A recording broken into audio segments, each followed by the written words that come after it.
Hello, and welcome to My Story Weaves Our Story.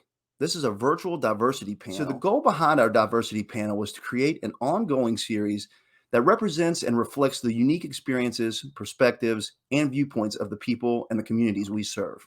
We are your hosts. I'm Ryan, I'm Tina. and we're super excited to be with you all today.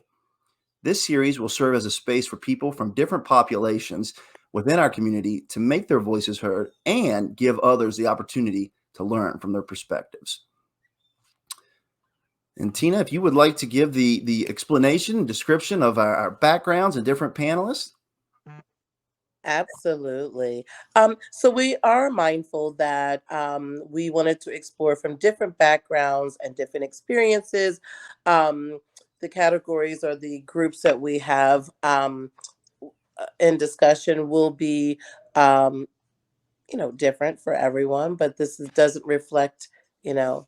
But we do want to recognize that we wanted to be mindful and include African American, Hispanic, LGBTQ, Asian, and Appalachian backgrounds. And we're excited to hear from the panelists today. So the idea is that we will have an introductory panel with 5 different panelists, as Tina mentioned. And from there, we'll seek to have subsequent episodes where we really dive into the diversity within each cultural background. For example, it would be unfair to say that Ryan represents all males who live in Virginia, right? So we will try to feature, multiple walks of life, different ages, different gender, just different stories for us to glean some knowledge from. So the first panel that you're about to see actually features 4 out of our 5 panelists. Our fifth and final panelist, Miss Ellie Williams, actually had to join us a little bit later due to scheduling, and you'll get a chance to hear her story as well. But for now, we hope you enjoy the story from our next 5 panelists. Thanks, guys. First of all, thank you to our participants for being here. We're really glad to have you all on. It's your all's perspectives that make this so important. And speaking of perspectives, why don't we go around, we'll introduce ourselves and give one interesting fact. And Gene, I'm going to start with you. Yeah, unfortunately. Yes, I said unfortunately I get to go first. I'm happy to be here tonight to be able to collaborate with the rest of the panelists. The most interesting fact about me is that I grew up in a civil rights family. I'm the youngest of 5, even though I'm 70 years old. Hi again. Thank you. Very cool. Hey, thank you, Gene, for being here. Paul, we'll go to you next. Hi, I'm Paul. I'm so happy to be here with everybody and to get to hear all of these different amazing vantage points of life. And I would say an interesting fact about me is I am trilingual. I speak English, Spanish, and Mandarin. Okay, Paul, making me feel a little bit like an underachiever. Esmeralda, moving right along to you. Hello, everyone. My name is Esmeralda. I'm really happy to be here, but I'm really nervous because this is my first time that I'm going to be sharing some part of my story. And I'm really happy that Miss Tina encouraged me to do this. I really wanted to do this for a long time. One interesting fact of me is that I'm learning English and I know Spanish. Very cool. Thanks again, Esmeralda, for being here. Tina, definitely want to hear an interesting fact. Some of you guys may already know, and maybe you don't, but I'm a breast cancer survivor. I'm a survivor. 2013, I got a diagnosis of stage 3 breast cancer that actually left the outside of the breast wall and traveled through lymph nodes and up to my brain. Thank goodness for prevention and checkups with my doctor. We were able to catch it, and I am cancer-free. Well, that's great, Tina. We're definitely glad that that you're healthy, happy, and here with us tonight. And then to finish us up, Cheryl, if you want to give your introduction and your interesting fact, that'd be great. Tina, it's good to hear that you all are you're still here. God's blessed us. My colon actually ruptured in 2018. So, it's amazing we're still here. God's with us. My interesting fact, would be what connects me to Front Royal is, the Fox family was ran off of the Skyline Drive. And I just feel kind of connected. This is my home, no matter me moving for 20 plus years and coming back in my 30s. I just always feel home here. I was also a part of the Blue Ridge Heritage Project in getting the chimney here in Warren County.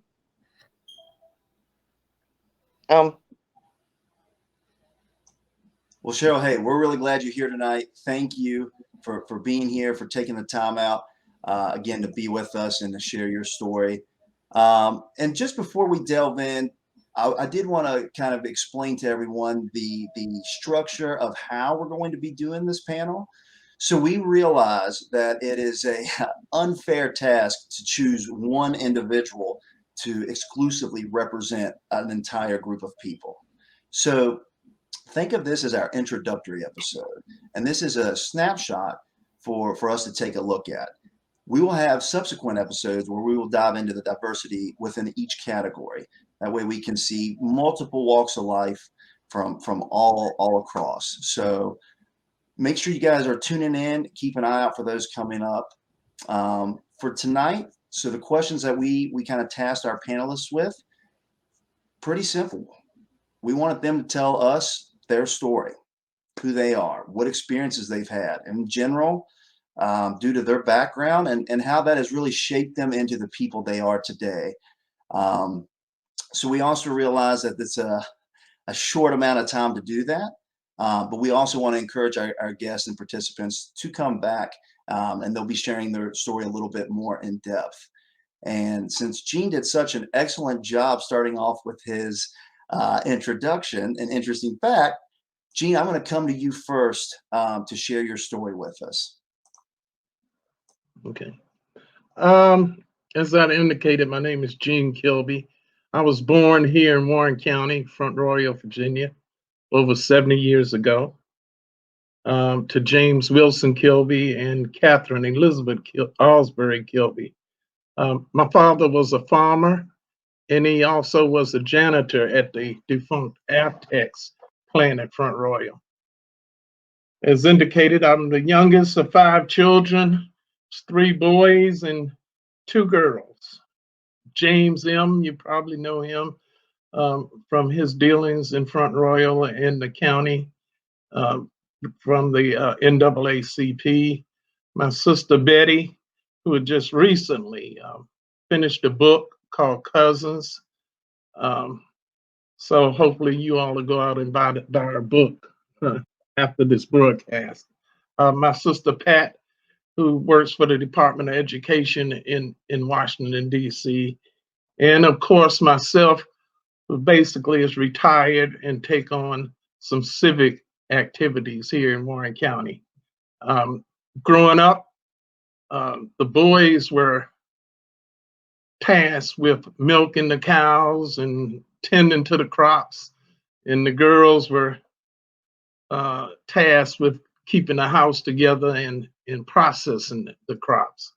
My father, he was the president of the PTA of the colored schools back in the 1950s, and he was also president of the NAACP in Front Royal. At that time, in the 50s, there was no high school for African American children.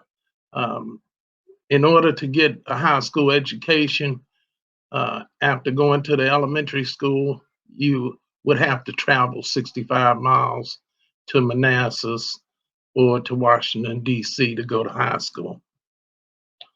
In 1956, my father initiated, along with other citizens here in Warren County, initiated a lawsuit for the African Americans to be able to attend Warren County High School. In 1959, that came to fruition with the backing of the NAACP, and they won the lawsuit against the Warren County School Board. In 22 African American students were able to attend the previously all-white Warren County High School. It was one of the early cracks in Virginia's massive resistance. During that time, Virginia decided to close down the schools until they were ordered by the Supreme Court to open up the schools to these 22 Blacks. My father's decision not to continue to send his children 65 miles away from school put a heavy price on our family. And we felt that price by both white and Black citizens that opposed the idea of integration. We lived through shots in our home, as well as destruction of our farm animals and pets. I attended E. Wilson Elementary School in the 5th grade, and on many occasions, well, actually, most occasions, I was the only African American in those classes. And I attended Warren County High School, where I excelled in sports and also my educational classes. I graduated from Warren County High School in 1970, and I was offered a full scholarship for football at Howard University. After playing 4 years of football at Howard, I graduated with a degree in business administration and also with a double minor in math and economics. It's been somewhat of a struggle for me because it was so new as far as integration and a lot of positions in companies. But I was able to navigate through that. I've worked for the #1 corporation in the world, General Motors. I worked for J.C. Penney's. I've also worked for AT&T in DC public schools and various construction companies throughout the United States. My experiences in life have been broad and long. Thank you. Wow. Gene, thank you for sharing all that with us. We really appreciate that. And to be vulnerable and to share your background really means a lot. So thank you so much. And it was definitely interesting hearing about your father and your whole family as a whole. So thank you for sharing that with us. So now from Gene, Paul, if you wouldn't mind to share your story. Hi, everyone. My name is Paul. I use they, them pronouns. So typically that means when speaking about me in the third person, instead of saying he, you would say they. When I speak Spanish, I use a pronoun called ella. It functions very similarly. So I am a gender, which is a type of non-binary. And non-binary is a type of trans. So we're all pretty familiar with trans, where someone is born as one, either male or female, and then they are the other one. They just were born with a different body. Now, non-binary folks, we are trans as well. It's just we don't want to transition. Some non-binary folks do want to transition their bodies. Some don't. I personally do not. It's for me, specifically choosing the label agender means I do not identify as man. I do not identify as woman. I'm a person. On top of that, I'm double LGBTQ. I'm also pansexual on top of that, just in the broadest sense, typically means attraction to anyone regardless of their gender identity, or that's pretty much it. So I was born in Woodstock in 1994 to my parents, Paul and Sheila. I have two huge families. My dad, I'm a third, so my dad, Paul Rush II, is one of 12, and then my mom, her maiden name Sheila Lake, one of 6. My grandfather, John Lake, he owned John Lake Paving in Front Royal. So my mom grew up in Front Royal. My father started off in West Virginia, grew up in Thomas Brook. They met in the middle, and I have lived in Strasburg, Virginia ever since. So growing up here was a little different. My family didn't have quite a lot of money growing up. Well, around the time I was born, my parents were on WIC, as a lot of families are, and little by little, our situation improved. So growing up, went from, now of course I don't remember a lot of this, but going from not a lot of things going on financially to suddenly I was able to have a life that my parents and grandparents couldn't imagine. And that was amazing. It's an amazing transformation to live through. But growing up, I always knew I was different. When people would say, "Oh, aren't you a strong little boy?" Because I would love to wrestle and run around. I would also want to wear dresses and makeup and different shoes and do different things. Now, of course, I was discouraged from doing this just because of gender norms in our society. And over time, I grew to know that I wasn't just strange. It wasn't just a weird facet of my personality. Now, I repressed that a lot. Then around the time of when you start noticing people in that way, I immediately realized I wasn't just only attracted to the opposite sex, which that in and of itself was a huge revelation. Mid 2000s, especially in this area, was not the most open and welcome place for people who weren't in that norm. So definitely repressed that. Unfortunately, as I started to age and go through adolescence, that led to a lot of emotional problems. It's hard to exist when you feel that you shouldn't.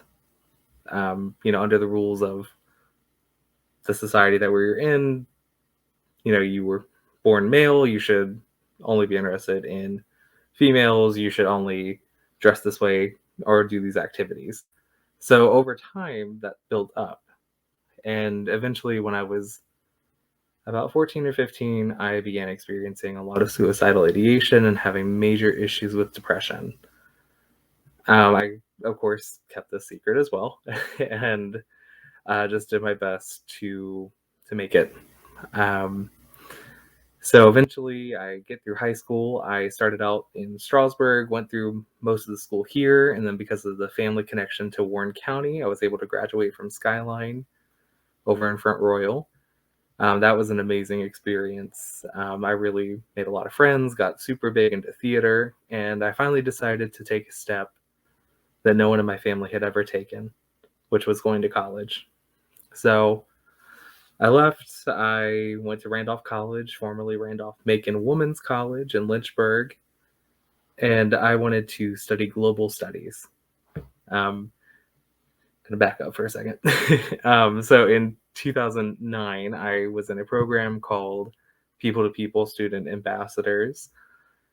Basically, you were selected by a teacher and then sent abroad. So the year that I went, the group was sent to China, which is where the interest in learning Chinese came from. I didn't know it at the time, but I actually meet my now partner on that trip. So we come home. So then I had this great desire to learn about the world and do all these great things. So I went through college. I allowed myself to be in a relationship that was very emotionally and sometimes physically abusive to appease society around me. Um, my partner at that point and we didn't even like each other. But I kept it going because it was easier than facing the truth. So I graduate college. I am ready to go out with my degree in global studies and save the whole world. But that didn't quite go to plan. So I ended up coming home and I started looking at social work avenues because I was really interested in helping people. And finally, in 2017, I decided to come out as pansexual, which was pretty big. My family was very accepting, which I was so happy for, and quite frankly, I did not expect. Um, so I was living my life. I worked for a FEMA contractor as an interpreter during the 2017 hurricanes in Puerto Rico. And that was a wonderful job that opened a lot of avenues for me. I began working as a centralized intake coordinator. So our continuum of care here in this area, which manages like homeless services and things like that, I was pretty much on the front lines talking to folks, helping them prevent evictions or finding homeless shelters to get into or finding ways to lift them out of that situation. And then the pandemic happened. And things changed. Like a lot of everybody else went into the house, had a lot of time to really do a lot of self-reflection, and that's when it hit me. I finally allowed that little voice in the back of my head that had been screaming ever since I was a little kid. Because I had liked wearing makeup. I didn't mind wearing dresses. I didn't mind doing things of both gender stereotypes. So it's not uncommon to see me in a full face of makeup and press on nails working on a car. And I decided I shouldn't be ashamed of that anymore. So I came out to my partner, and then I came out to my best friend, and that was an amazing experience. And a lot of those issues with depression that had kept coming up over and over went away because I was able to finally live as I want to live. Fast forward to right now, back in the end of 2020, I decided to hang a pride flag on my porch because both my partner and I are LGBT. Our house was vandalized twice. It was spray painted with anti-LGBT graffiti, and because of the neighborhood, I don't think the neighborhood we live in is predominantly Black, and there was anti-Black messaging in with the graffiti as well. And it was jarring. It was horrible. I understand it could have been much, much worse. And at that, I was also changing jobs at the time. I'm now working for the United Way, heading up their Valley Assistance Network Southern expansion. Same kind of deal, just working with different parts of the community, getting everybody connected to resources. So definitely been a crazy 27 years, but I'm liking it so far. Wow. Well, Paul, again, thank you so much for sharing that with us, and way to really come full circle. And now, I mean, look at where you're at now with this confidence to share with the whole world. So that's something really to be proud of. Thank you. Thank you for sharing that with us. Thank you. And so I think we'll kind of continue moving right along. Esmeralda, if you'd like to go next. Yes, I'll try so you guys can understand me. I have some difficulties with the language, but I'll try my best. So when I was 16 years old, I made the hardest decision in my life to came to United States, um, trying to chase a dream that was learning English, getting into college.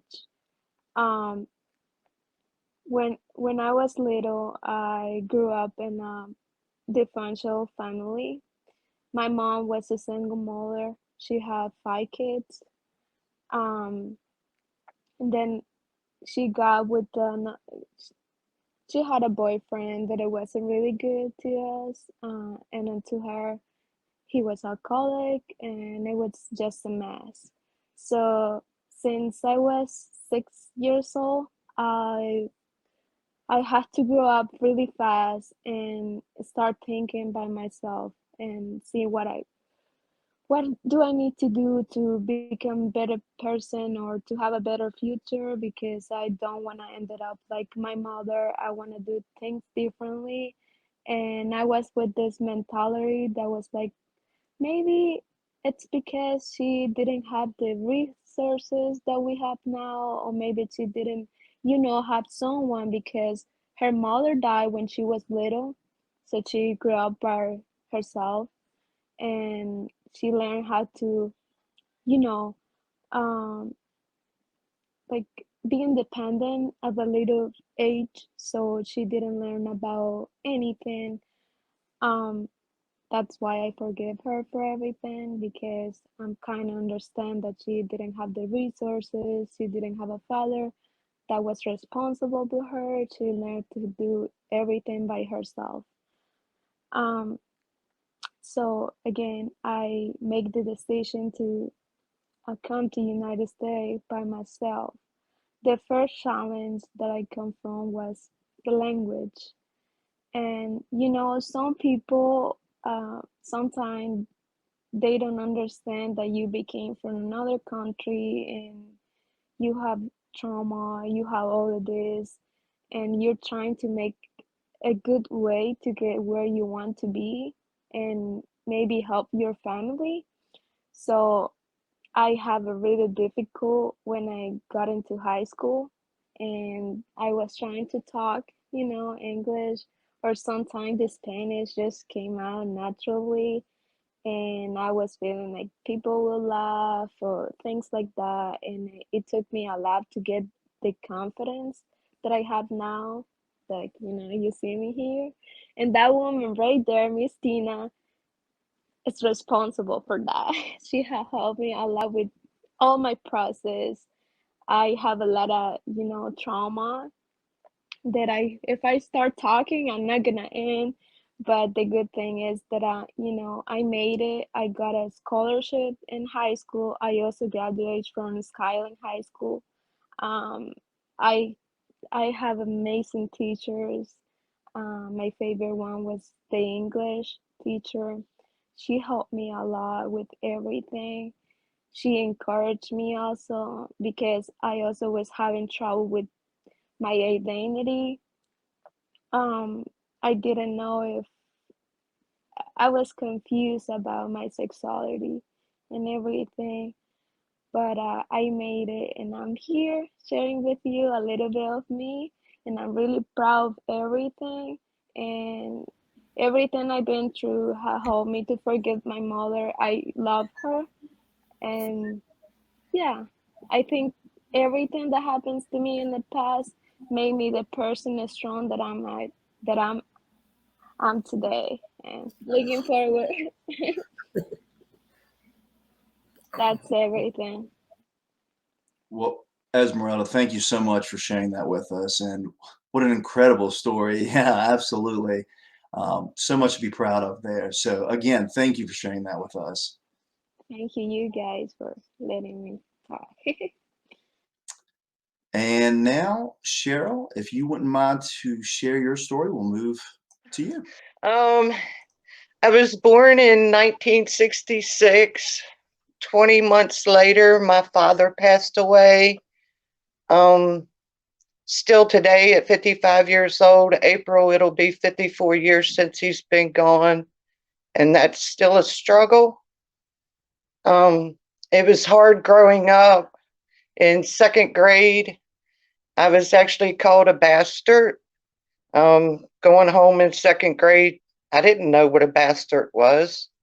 And my mom explained to me that I was actually an orphan.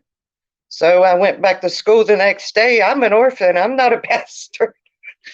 Um, and then, just going through school and things that, you wish that your father was there for you and with you, what have you.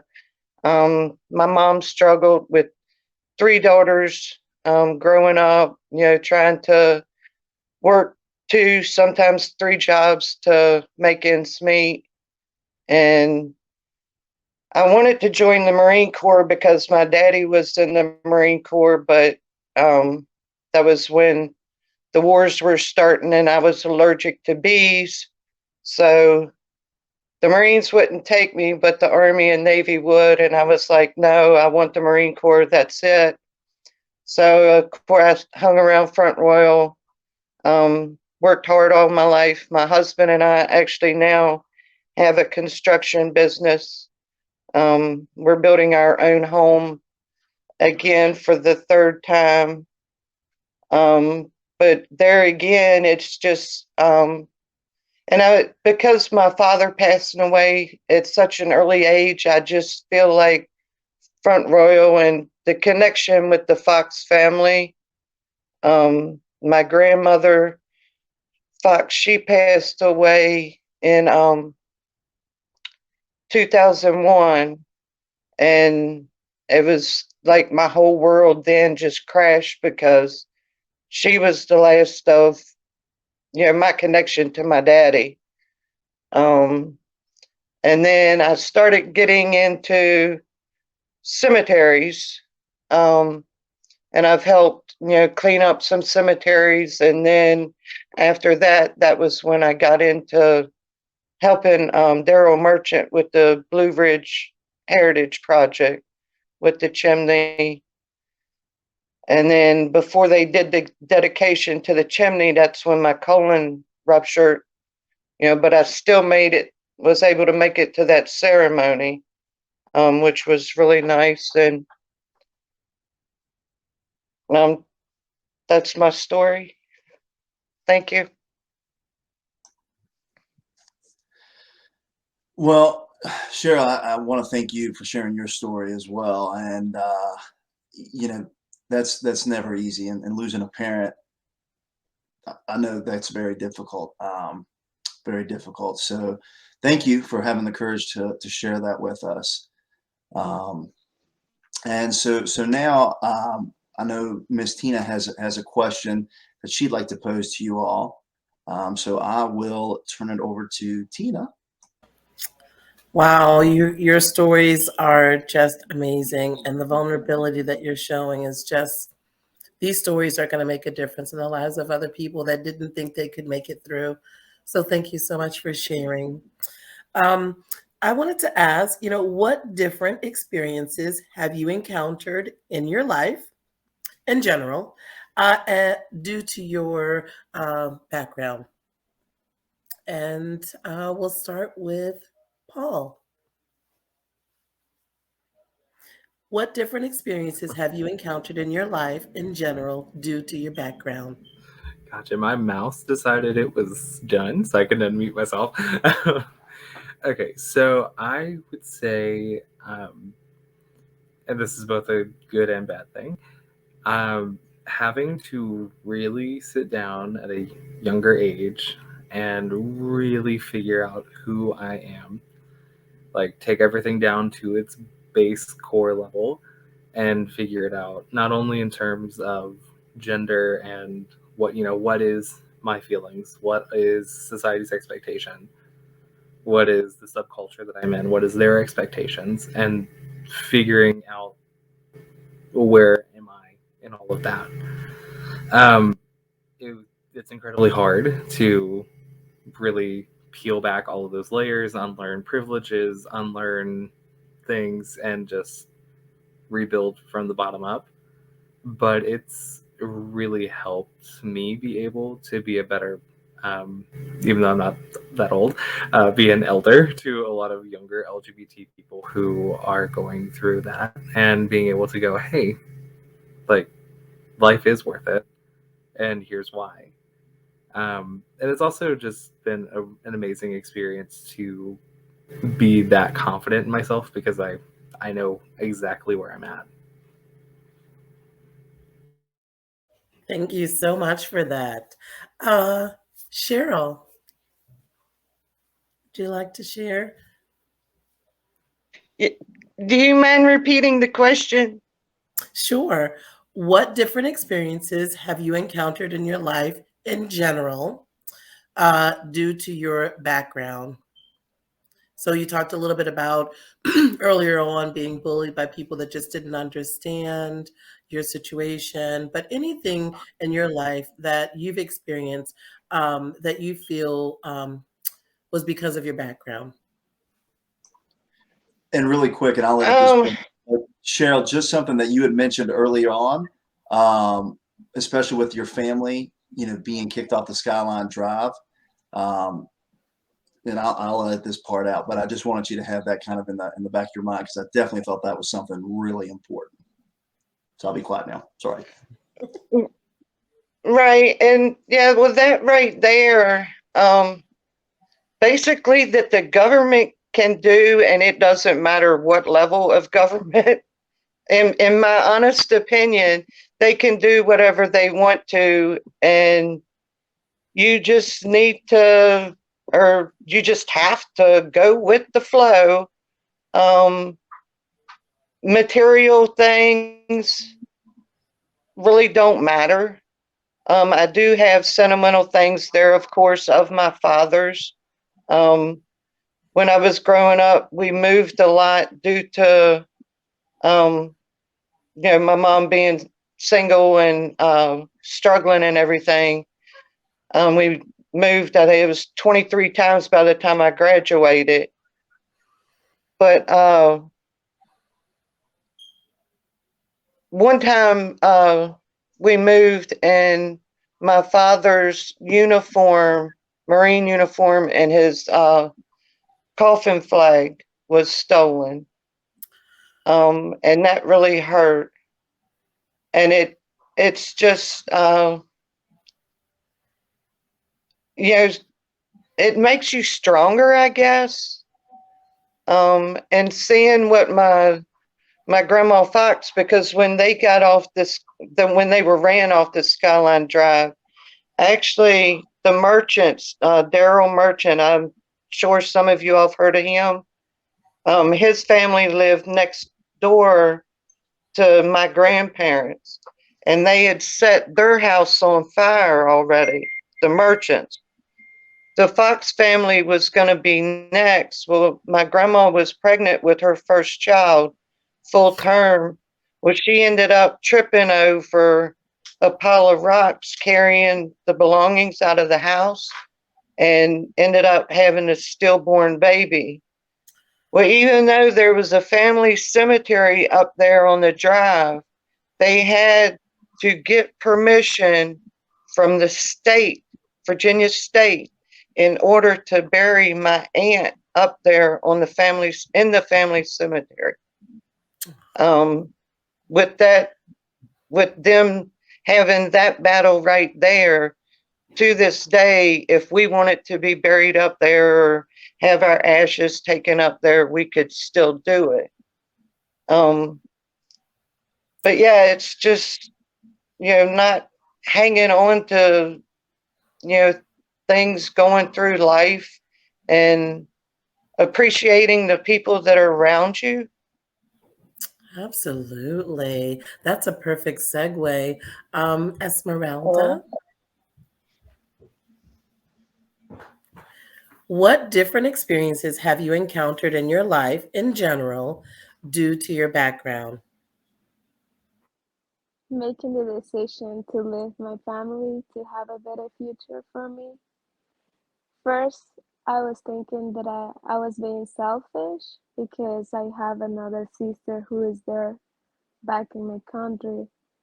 Um, but I passed like I was thinking that I was being really selfish, and it took me a lot to realize that I was just looking for a better future for me. And maybe when I'm out of setup and with my college degree and everything, I'm gonna be able to help them.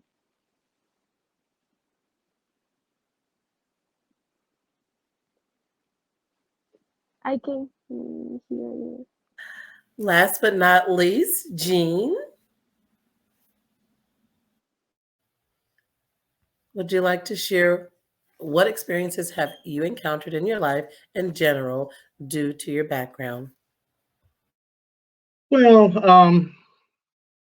when I left Front Royal, Virginia to go to Howard University, I thought things would change tremendously for me because I wouldn't be the only African American in class. Um, but because of my background coming from Front Royal, Virginia, uh, I became the brunt of a lot of jokes because of I was a country boy.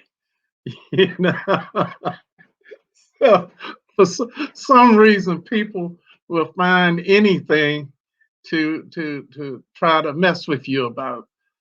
But what I quickly found out by that there was an advantage of being a country boy because I knew how to do a lot of things that other individuals, city boys, didn't know how to do. Uh, and especially from the standpoint of I was majoring in business and we ran a farm. So I knew about business already. That would probably be the most unique thing that I know about as far as contributing factors to, from my background to my life experiences. Awesome. Great conversation. We are pulling through. We are getting right on through this. So we do have a final question, and Ryan has that question. Well, guys, it's really interesting hearing all the different stories and backgrounds that again come together to weave this really interesting story. And my final question for you all, and you've listed your different experiences and your different backgrounds, and you've alluded to this a little bit early on already. But I want you to think like right now in this present, um, whether it's personally, professionally, how have the experiences that you all have gone through affected you in this current moment and have brought you to where you are? And we are going to start. Well, Paul, you did a great job starting off last time, so we're looking at you again. Gotcha. I would say my identity as being LGBT has affected everything. Given my family's economic background, it kind of makes sense I would want to come back to the community and make sure no one ever had to go through that again.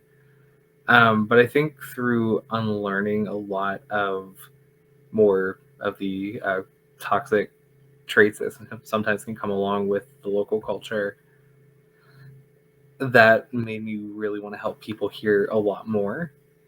So that drove me professionally, and then personally, I don't know who I would be otherwise. I have, as I was telling my friends, I cosplayed as a man for a long time, and I didn't like that guy.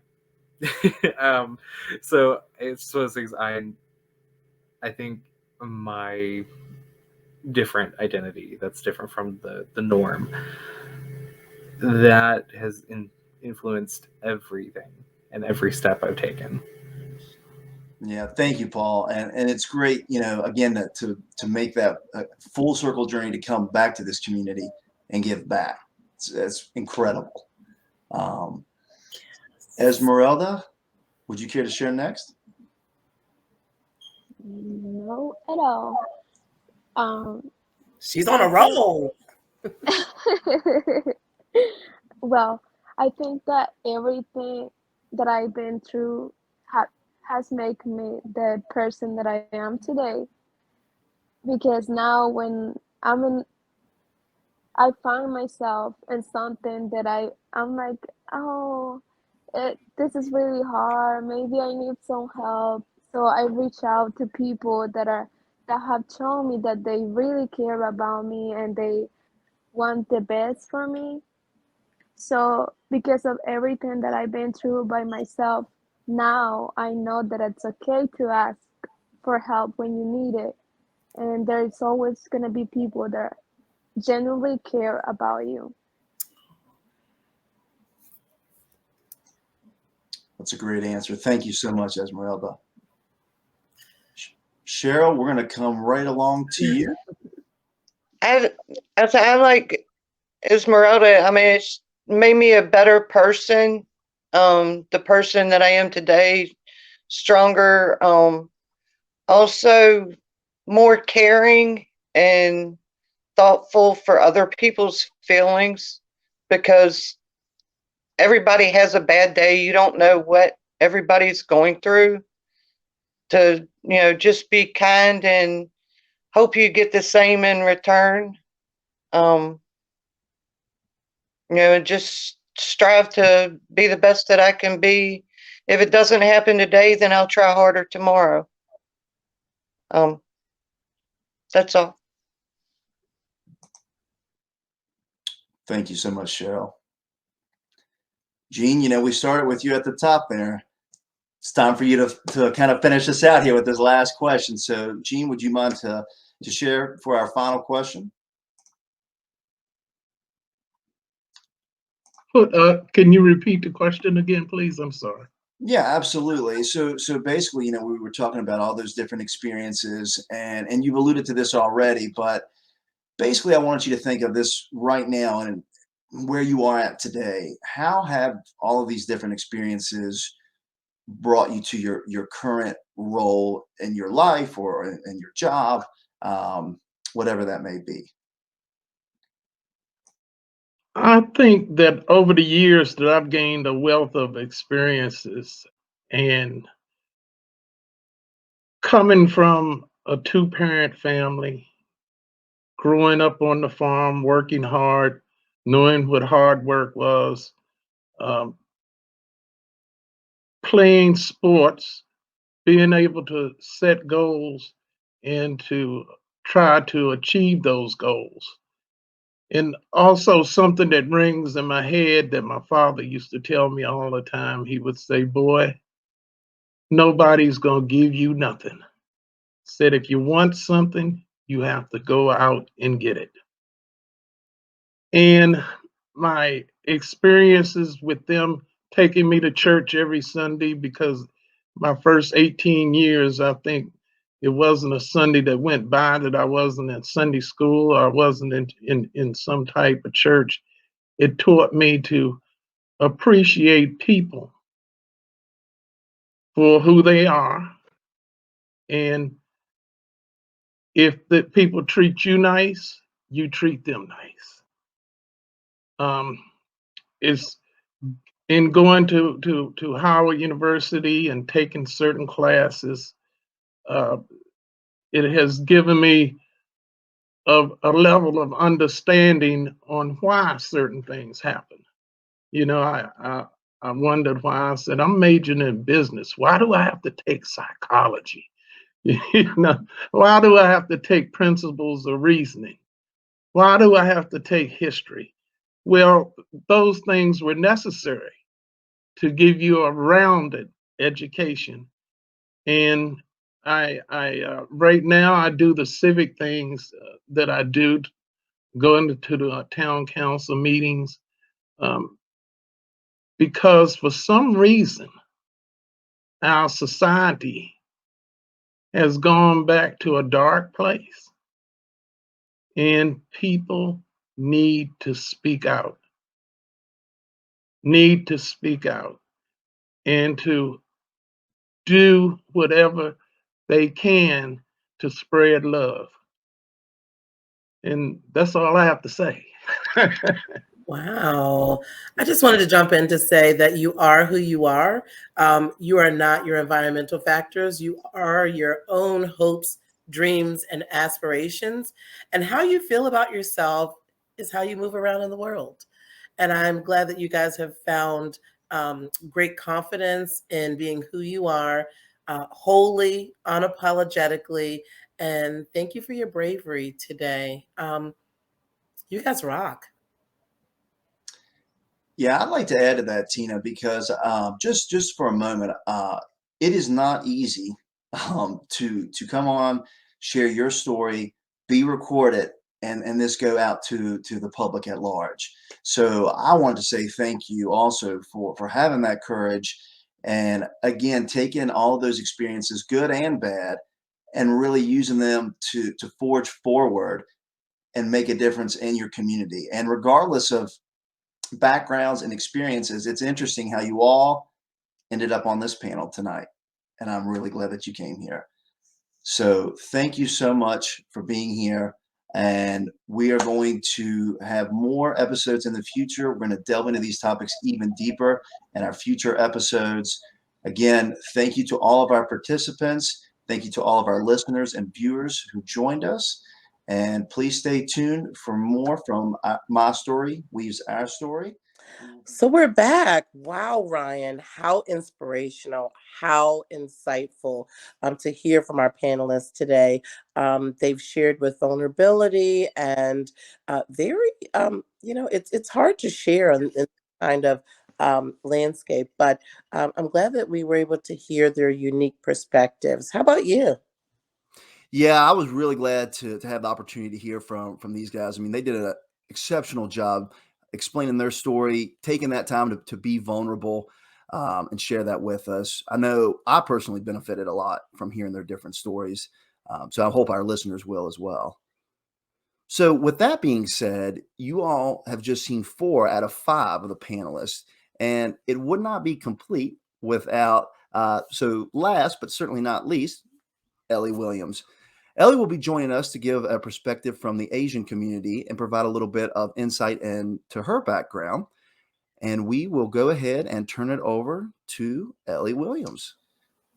Well, hello. And so now we want to welcome another one of our panelists, Ellie Williams Thomason. Ellie, how are you doing this evening? I'm doing great, Ryan. Thank you so much. How are you? Well, I'm doing really well. Well, Ellie, we were hoping that you could give an introduction of yourself and then tell us one interesting fact about yourself. Absolutely.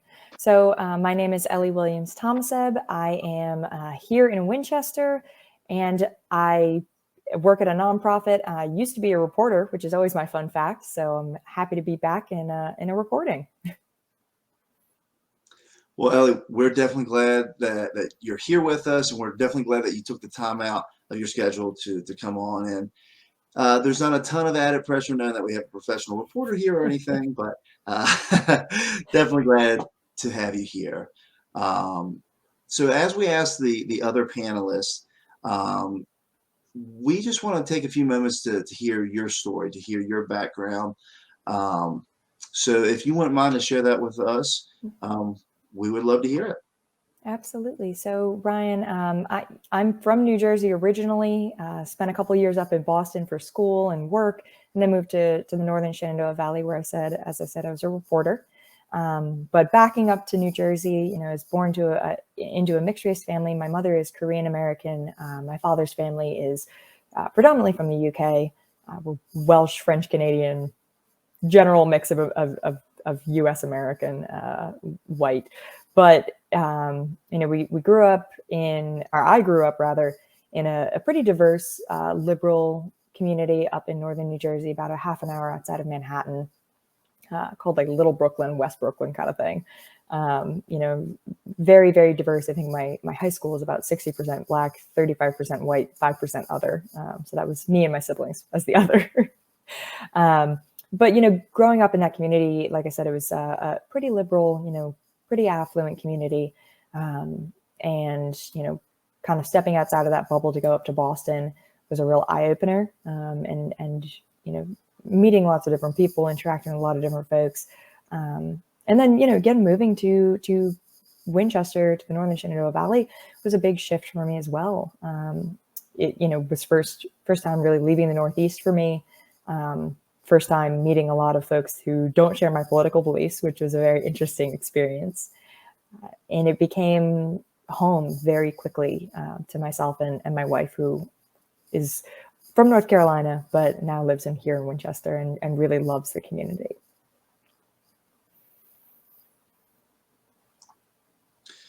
Wow. Well, Ellie, what a wild kind of culture shock, coming from from such a different community to this one. Would you mind to elaborate on maybe some of the different experiences you had, coming to this area, and maybe some of the different lessons that you brought from up north to here, and again, just expanding on some of those different experiences.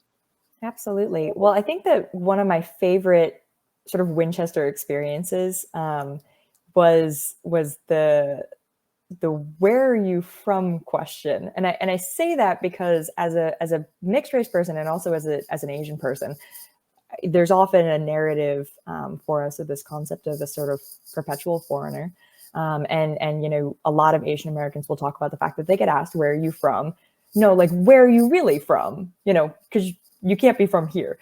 And I was in a store in Winchester and was asked, where are you from? And I was kind of gearing up for this long explanation of, oh, my grandfather is from Wales, my grandmother was adopted, like all this stuff.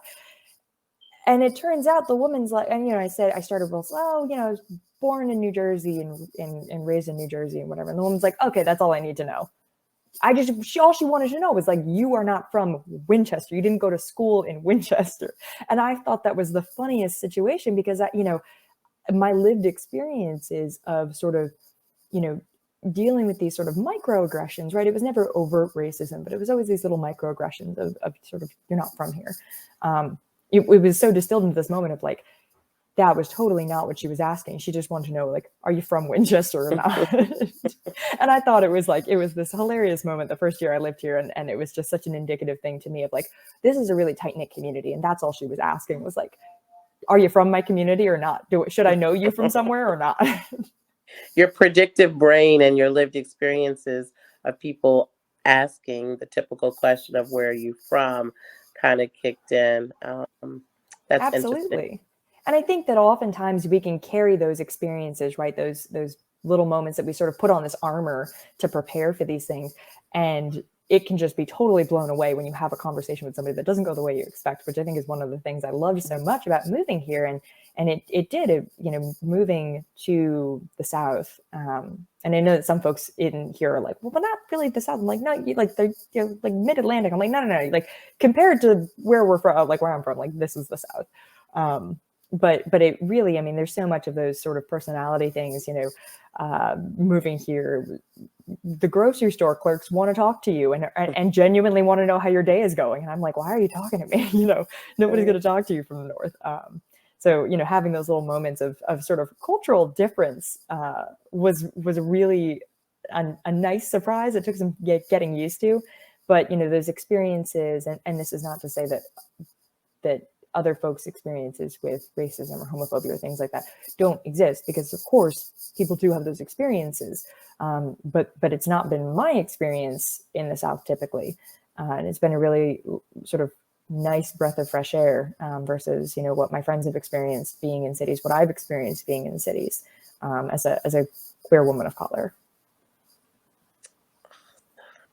Thanks for sharing. Absolutely. Yeah, thank you for sharing that with us, Ellie. And it is great to hear, about the kind of warm welcome that you received on a community level. That's a nice thing. I think that can definitely give us hope, thinking forward. It's good to know that we still have that community. So, well, I will turn it over to Miss Tina for the next question. Okay. So Ellie, can you share with us your different experiences that you've encountered in your life, in general, due to your background, and how that has helped to shape you both professionally and personally? Absolutely. So, it's kind of funny because I've connected later in life with a lot of other, queer Asian women, because that's a big part of my identity.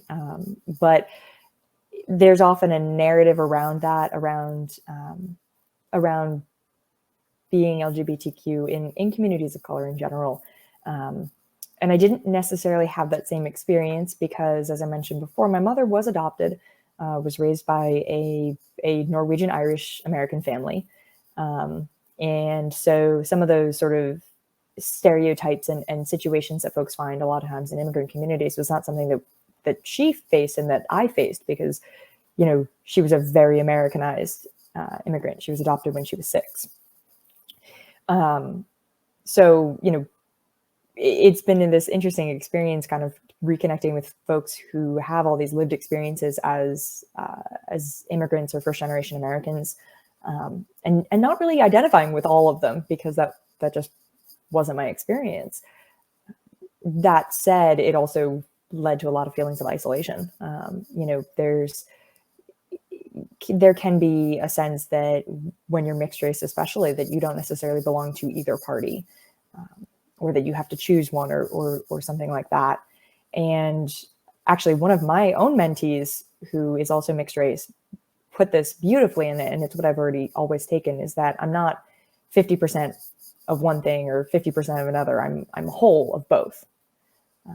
And that's been a great thing for me to remember as a mixed race person, of just, you know, you don't really have to choose one or fit in a box or things like that, because that's not how people work. But I also think from a you know, life experience and professional experience, sort of feeling like you're straddling between those two identities in a way, you know, feeling like you come from a really diverse background. And I do, you know, I feel like I do come from a diverse background. My mother has a lot of diversity within her family, you know, disability status versus able-bodied folks, racial, ethnic, you know, we have a couple of folks in the family other than myself that are LGBTQ. And so it gives you the opportunity, I think, to accept people for who they are and where they are.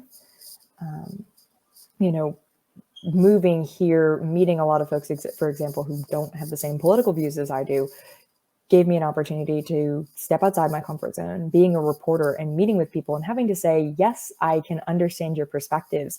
You know, it shatters a lot of stereotypes that I think and preconceptions that we all carry all the time. But doing so is incredibly important. And I think that we've seen that, you know, the political landscape that our country is in at the moment, and sorry to dive into politics, but the political landscape our country is in, right, there's a lot of division. I think it's easy for any of us to say that. But I think that if we are going to overcome that, we have to be able to see each other as people, and not as, you know, as Ryan mentioned earlier in our conversation, these sort of faceless entities that we don't agree with or we don't know, right? Because I am your neighbor. I am your community member. And I hope that folks will see me as a person in the same way that I see them as a person. I love that, because seeing people as human is really the ultimate goal that I would like to see. You know, not the otherness, or, you know, just seeing people for who they are, for their souls, for their character, for their contributions, for their philanthropic you know, efforts. You know, I'd love to get to that. And I love what you said about, you know, not seeing these other pieces, but really what's inside, you know. That's really beautiful. And I relate to growing up as a child of mixed race, and I never fit in with people that had darker skin, and then because I had some color, people that were Caucasian did not like me because I had some color. So I never knew where I belonged or if I belonged. And I would have people say, "You just don't understand." You know, I'd have darker people of darker skin say, "You don't understand how tough it is for me right now." And I'm saying, I do. I'm here in the same Section 8 housing as you are, public assistance and food stamps and these kind of things. And I'm in the struggle with you, but sometimes because of my lighter skin, it was thought that I had a easier path, or I would make it in life because I had these easy ends, and it was not the truth. So at any rate, so thank you for sharing that. Yeah, I have to say, I'm always just really kind of blown out of the water and moved how much courage I think it takes to share that in a public platform. And you know, like you said, and I think that's a great point. and one of the whole point of this entire panel, right, is to give a face, give a name. And yes, these people, everyone, right, we're all in this community together. So Ellie, just to build on what you were saying there, and kind of thinking about the different lived experiences that you've had and some of the different moments that you've mentioned, I guess I was just curious how you feel those experiences and your background have kind of come together to basically shine through in your professional life, in the relationships that maybe you have with your family and friends, or in general. But yeah, I know I'm throwing you a little bit of a curveball there. So Yeah, I think that it really comes down to always wanting to lift up the folks around me, because I realize that I stand here where I am on the shoulders of the giants that came before me, through my family, through the community that raised me, through the mentors that helped me. And so it feels like I have a responsibility to help try and break down some of those barriers that are in place, to help the next generation and to help folks where we can now, because it doesn't really, I'm not a religious person, but I think that there's a reason that we're here. And this is the task that we have, is to try and make a world that works for everyone, where people have an opportunity for success, have an opportunity for quality of life, and have an opportunity for happiness, ultimately. So, whether that is working with the disability community, which I do now, working with youth, working with the LGBTQ community, working with the Asian American community, whatever, that is the responsibility ultimately, is to make sure that folks are able to live the best life that they can. And that's kind of the crux of it, I think, and where I think the diversity aspect comes in. My lived experiences is really, it comes down to, we all sit at the intersection of all the identities that we hold, and what can we use those identities, what can we use those lived experiences to build better. very well said, Ellie. I definitely really appreciate you again sharing those, those different experiences. And it's interesting, again, to note how paying it forward and doing your best for the next generation really pays a nice homage to those who came before you. So I just really respect you saying that, and I really appreciate you taking the time out of your schedule to come here. And like you said, each member of the community, no matter where they live, where they're from, their background, the whole idea behind this, their story comes together to weave our story of this community. So I can't thank you enough for being brave enough and vulnerable enough to come on here and to share your story with us. Well, hey, Ellie, thanks again for your time. I really appreciate you being here this evening. Tina, thank you so much for being here this evening, and I hope you all enjoyed. Awesome. So, as we're, kind of marinating on some of the stories that we've heard, while I am just thinking about my own experiences and how my story weaves our story, and how the concept really is important in creating a cultural awareness. And so it took a lot. It took a lot for these panelists to share, and I'm so grateful that they were able to spend their time with us. And I do feel that, this is a start. It's not, the end all be all of conversations, but this is a great start, and I'm really glad to be a part of this discussion. Well, Tina, I know it's no surprise, but always a great time working with you. And I'm so glad that we were able to host this together. I think your point about awareness is super important, right? That's half the battle. And that's a battle that I'm glad we are undertaking now. So I hope you all enjoyed what you've heard here today. If you missed out, or you want to show your friends, or you just want to watch it again, make sure you check out our website, nwprevention.org. You can also catch up with us on social media. We're on Facebook, Instagram, Twitter, and that's NW Prevention. Thank you all so much for joining us. Stay tuned for our future panels, and we'll see you next time. Thanks again, Guys, and as we wrap up, I also want to share that if you or someone else would like to share your story or join in this conversation, we invite you. Please reach out. We'd love to hear from you. So this is your host, Tina, and I'm Ryan. we were glad to see you guys tonight. We're signing off for now. Until next time. Thanks, guys.